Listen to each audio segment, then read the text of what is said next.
India की कल से आज तक की सारी बड़ी खबरें अगले 3 मिनट में। 26 जनवरी को इंडिया ने 77th रिपब्लिक डे की grand parade Kartavya path new Delhi पर मनाई। इस परेड में प्रेसिडेंट द्रौपदी मुर्मू, पीएम नरेंद्र मोदी और इस साल के chief guest European council president Antonio Costa और European commission president Ursula von der Leyen भी शामिल थे। परेड में इंडिया ने अपनी मिलिट्री स्ट्रेंथ और रिच कल्चर दोनों को दिखाया। कल्चरल परफॉर्मेंसेस परेड का मेजर पार्ट थे, जहाँ आर्टिस्ट ने फोक डांसेस और रीजनल आर्ट फॉर्म्स दिखाए जो इंडिया की यूनिटी इन डाइवर्सिटी को रिफ्लेक्ट कर रहे थे। हरमनप्रीत कौर और रोहित शर्मा को पद्मश्री से सम्मानित किया गया है। इस साल पद्मश्री के लिए टोटल 113 लोगों के नाम अनाउंस किए गए, जिसमें स्पोर्ट्स, आर्ट्स, लिटरेचर और पब्लिक सर्विस के लोग शामिल हैं। हरमनप्रीत कौर ने पिछले साल हिस्ट्री क्रिएट की थी जब उन्होंने इंडिया को विमेंस क्रिकेट का पहला वर्ल्ड कप जिताया। रोहित शर्मा ने भी इंडिया को 2024 में T20 वर्ल्ड कप जिताया और 2025 में चैंपियंस ट्रॉफी भी जीती।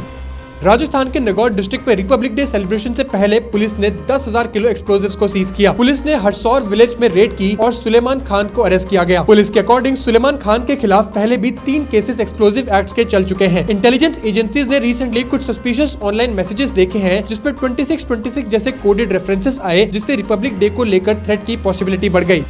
चाइना के टॉप मिलिट्री और पॉलिटिकल सिस्टम में फिर से एक बड़ा क्राइसिस देखने को मिल रहा है। कई सीनियर जनरल्स के खिलाफ करप्शन इन्वेस्टिगेशन चल रही है, जिससे लग रहा है कि प्रेसिडेंट शी जिनपिंग की अथॉरिटी को लेकर अंदर ही अंदर कोई चैलेंज या पावर स्ट्रगल हो रहा हो सकता है। इसके सेंटर में जनरल जांग योक्शिया हैं, जो शी के सबसे क्लोज और पावरफुल मिलिट्री ऑफिसर्स में से एक माने जाते थे। इन पर भी सीरियस वायलेशंस के केस में इन्वेस्टिगेशन चल रही है।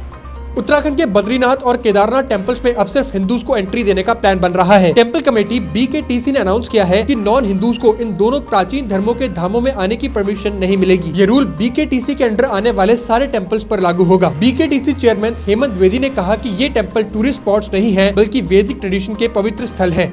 बांग्लादेश क्रिकेट बोर्ड ने ऑफिशियली एक्सेप्ट कर लिया है कि बांग्लादेश T20 वर्ल्ड कप 2026 में पार्टिसिपेट नहीं करेगा। ICC ने कंफर्म किया है कि बांग्लादेश की जगह स्कॉटलैंड टूर्नामेंट में खेलेगा। BCB ने बताया कि सरकार ने क्लियर कर दिया है कि इंडिया जाना प्लेयर्स, जर्नलिस्ट और टीम के साथ जाने वाले लोगों के लिए अनसेफ होगा। इसी वजह से बांग्लादेश ICC के फाइनल डिसीजन को फॉलो करेगा और कोई फर्दर अपील नहीं करेगा।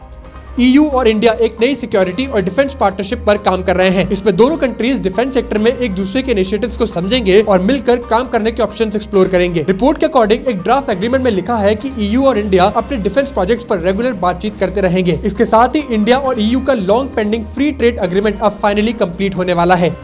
इंडिया अब यूरोपियन यूनियन से आने वाले इंपोर्टेड कार्स पर लगने वाला इंपोर्ट टैक्स 110% से 40% करने वाला है। मोदी सरकार ने एग्री किया है कि 17 लाख रुपए से ज्यादा महंगी इंपोर्टेड पेट्रोल डीजल कार्स पर टैक्स तुरंत 40% कर दिया जाएगा और बाद में धीरे धीरे 10% तक कम करा जाएगा। इससे वोक्सवैगन, मर्सिडीज बेंज, BMW और रेनॉल्ट को इंडिया के बड़े कार मार्केट में एंट्री और इजी हो जाएगी। ऐसे अपडेट्स के लिए मुझे फॉलो जरूर करना।